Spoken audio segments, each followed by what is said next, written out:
वो कौन अभिनेत्री थी जिन पे भोजपुरी सिनेमा के सबसे बड़े सुपरस्टार रवि किशन फिदा हो गए थे। चलिए जानते हैं भोजपुरी इंडस्ट्री से जुड़ा हुआ ये प्यारा सा किस्सा। दोस्तों इससे पहले बता दूं, मेरा नाम हुआ रोशन यादव। अगर आप अभी तक मेरे इस चैनल भोजपुरी किस्सा टीवी को सब्सक्राइब नहीं किया है तो नीचे लाल बटन दबाकर सब्सक्राइब कर दीजिएगा, ताकि मैं इसी तरह का वीडियो बनाता हूँ और जब मैं वीडियो लोड करूँ तो सबसे पहले आपको मिले।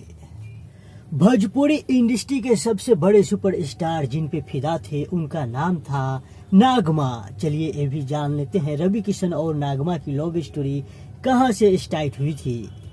दरअसल रवि किशन ने बॉलीवुड में हाथ आजमाने के बाद उन्होंने भोजपुरी इंडस्ट्री में करियर बनाने का फैसला किया और भोजपुरी सिनेमा में अपने सफर की शुरुआत उन्होंने नागमा के साथ किए थे।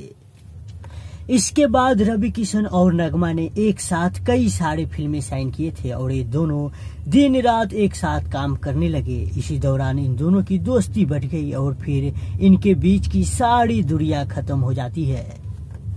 और फिर क्या था, थोड़ी ही दिन बाद रवि किशन और नागमा एक दूसरे से बहुत ही ज्यादा प्यार करने लगते हैं और इन दोनों की प्यार के चर्चे अखबार के पर्चे पे छपने लगते हैं।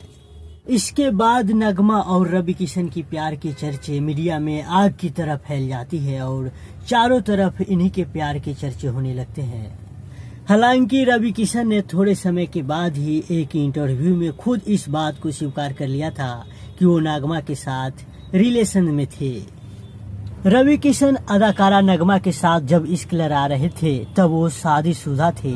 हालांकि रवि किशन के अनुसार उनकी पत्नी को पहले इस रिश्ते से परेशानी हुई थी। बाद में उन्होंने इस रिश्ते को स्वीकार कर लिया और शिकायतों का दौर खत्म हो गया था।